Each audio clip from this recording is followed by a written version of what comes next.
नमस्कार। आप सभी का हमारे चैनल जय गुरुदेव उत्तराखंड में हार्दिक स्वागत है।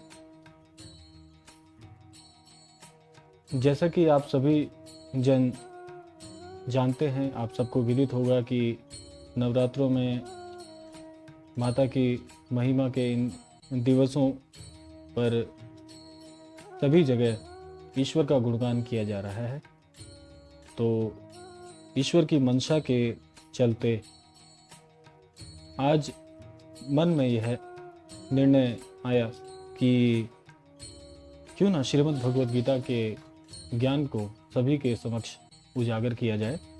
तो ईश्वर की इस मंशा को ग्रहण करते हुए आप सभी के सामने श्रीमद् भगवद गीता की जो महिमा है उसका संक्षिप्त से संक्षिप्त शब्दों में आप सभी को विवरण स्वरूप जो श्रीमद् भगवद गीता की महिमा है उसका व्याख्यान आप सभी के लिए किया जाए। तो आज से ही श्रीमद् भगवद गीता को प्रणाम करते हुए श्रीमद् भगवद गीता की महिमा को जो ज्ञान है उसको नमन करते हुए शुरुआत करते हैं, प्रारंभ करते हैं और लेके श्री कृष्ण प्रभु का नाम। जय श्री कृष्ण, जय श्री कृष्ण। श्री ओम नमो भगवते वासुदेवाय विश्वेश्वराय आदि पुरुष अपरंपार अलेख पुरुषाय नमो नमः। जगत बंधु ज्योति स्वरूप जिय की जानहार हरि यश मांगन आयो दास प्रभु के द्वार। जय श्री कृष्ण, जय श्री कृष्ण। तो श्रीमद् भगवद गीता के अध्याय से प्रारंभ, जैसा कि आप सबको विदित होगा कि श्री गीता के ज्ञान की कथा को प्रारंभ करना बहुत ही आवश्यक है। तो आइए आपको उस ओर लेके चलते हैं। जब कौरव और पांडव महाभारत के युद्ध को चले तब राजा धृतराष्ट्र ने कहा कि मैं भी युद्ध को देखने चलूंगा। तब श्री व्यास जी ने कहा, हे राजन, नेत्र के बिना क्या देखोगे? राजा धृतराष्ट्र ने कहा, देखूंगा नहीं तो श्रवण तो करूंगा। तब व्यास जी ने कहा, हे राजन, तेरा सारथी संजय जो कुछ महाभारत के युद्ध की लीला कुरुक्षेत्र में होगी सो वहां बैठे ही श्रवण कर आपको बताएगा। तब व्यास जी के मुख से यह वचन सुन संजय ने विनती करी, हे प्रभु, यहाँ हस्तिनापुर में बैठे कुरुक्षेत्र की लीला कैसे जानूंगा तथा राजन को किस भांति कहूंगा। तब व्यास जी ने संजय को यह वचन कहा, संजय, मेरी कृपा से तुझे यहाँ सब कुछ दिखाई देगा। और व्यास जी के इतना कहते ही संजय की दिव्य दृष्टि हो गई और बुद्धि भी दिव्य हो गई। अब आगे महाभारत का कौतुक कहते हैं। तो आप सभी अपने मन में शुद्ध विचारों से इस बात को सुने कि 7 अक्षौहिणी सेना पांडवों की और 11 अक्षौहिणी सेना कौरवों की, यह दोनों सेना कुरुक्षेत्र में एकत्र हो गई है। धृतराष्ट्र ने पूछा, हे संजय, धर्म के क्षेत्र कुरुक्षेत्र में युद्ध की इच्छा से एकत्र हुए मेरे और पांडु के पुत्रों ने क्या किया? संजय ने कहा, पांडवों की सेना को व्यूहित देखकर दुर्योधन आचार्य द्रोण के समीप जाकर कहने लगा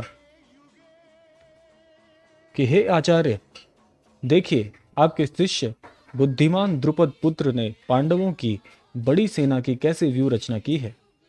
इस सेना में अर्जुन, भीम और उनके जैसे बड़े बड़े धनुर्धारी विराट, महारथी द्रुपद, धृष्टकेतु, चेकितान, बलवान काशीराज, पुरुजित, कुंती भोज नरों में श्रेष्ठ शैव्य, पराक्रमी युधामन्यु, बलवान उत्तमौजा, अभिमन्यु और द्रौपदी के पुत्र सब के सब महारथी हैं। हे ब्राह्मण श्रेष्ठ, आपके स्मरणार्थ अब मैं अपनी सेना के प्रधान सेनापतियों के नाम बताता हूं। आप भीष्म, कर्ण, युद्ध विजयी, कृपाचार्य, अश्वत्थामा, विकर्ण, सोमदत्त का पुत्र भूरिश्रवा और बहुत से सूरवीर मेरे लिए प्राण तक देने के लिए तैयार हैं। ये लोग शस्त्र चलाने में अति निपुण हैं। हमारी सेना का, जिसके भीष्म रक्षक हैं, अपरिमित बल है, और उनकी सेना, जिसके भीम रक्षक हैं, थोड़ा बल है। अब आप सब अपने अपने मोर्चों पर सावधान रहकर सेनापति की रक्षा कीजिए। भीष्म पितामह ने दुर्योधन को प्रसन्न करते हुए और ऊंचे स्वर में गरजते हुए शंख बजाया। फिर वहां चारों ओर शंख, नगाड़े, ढोल, गोमुख आदि बाजे बजने लगे, जिनका बड़ा भयंकर शब्द हुआ। क्योंकि जब आप सब जानते हैं कि जब इस प्रकार का युद्ध का गर्जन होता है तो उस समय क्या स्थिति होगी, आप अपने मन में सोच के देखें कि कितना भयावह और कितना शौर्यपूर्ण वह माहौल होगा। उसके बाद जिनका बहुत बड़ा भयंकर शब्द हुआ, जिसके अनंतर श्री कृष्ण और पांडव अर्जुन ने दिव्य शंखों को बजाया। दूसरी ओर से श्री कृष्ण ने पांचजन्य और अर्जुन ने भी देवदत्त नामक शंख को, ये शंख वो हैं जो पूरे महाभारत में एक, आप ये कह सकते हैं कि एक शक्ति का केंद्र रहे, और इनकी महिमा के लिए अगर आप बखान किया जाए तो शब्द बहुत कम होंगे। तो इन शंखों का गर्जन दूसरी ओर से भी होने लगा। उसके बाद भीम ने पौंड्रक नामक बड़े शंख को बजाया। पौंड्रक शंख की अपने आप में एक महिमा है। आप इसके बारे में अगर जानने का प्रयास करेंगे तो आपको इसकी महिमा का अंदाजा होगा।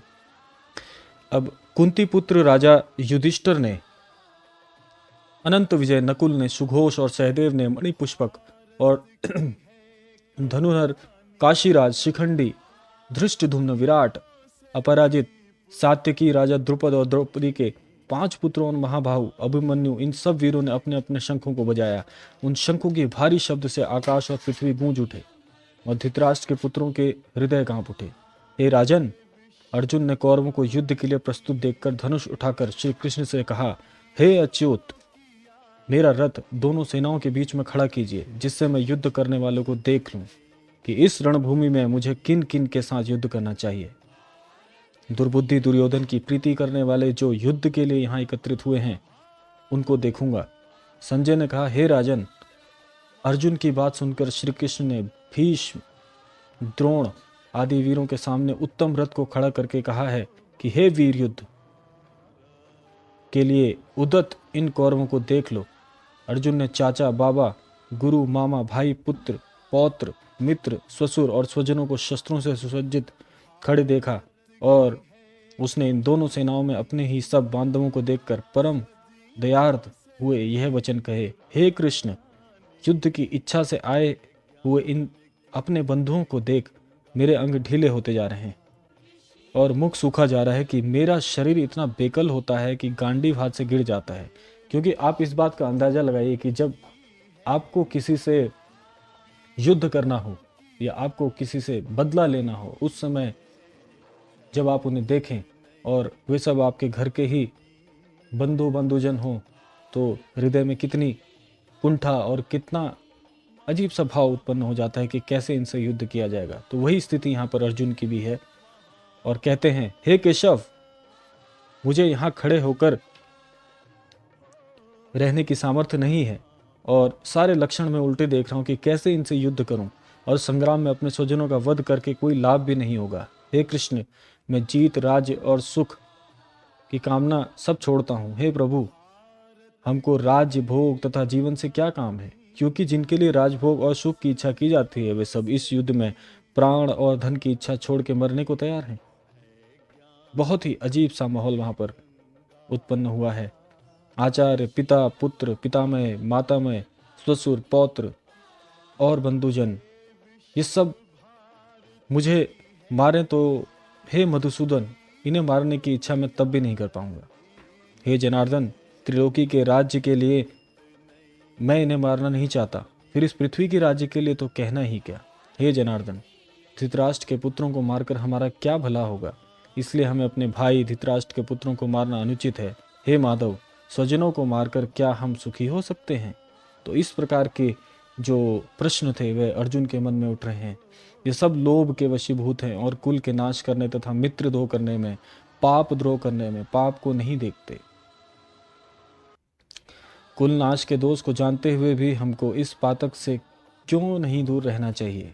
कुल का नाश होने से कुल के प्राचीन धर्म नष्ट हो जाते हैं, फिर धर्म नाश होने से कुल में पाप बढ़ता है। हे कृष्ण, पाप से कुल की स्त्रियां व्यभिचारिणी होती हैं, जिसे वर्ण शंकर संतान उत्पन्न होती है। वह वर्ण शंकर जिन पुरुषों ने कुल को नष्ट किया है उनको तथा उस कुल को नरक में पहुंचाते हैं, क्योंकि श्राद्ध तर्पण आदि बंद हो जाते। वर्ण शंकर बनाने वाले दोषी या दोषों से कुल जो ध्वंसक होते हैं वह कहीं पर भी सम्मान प्राप्त नहीं करते हैं। कुल धर्म निरंतर नाश होते हैं।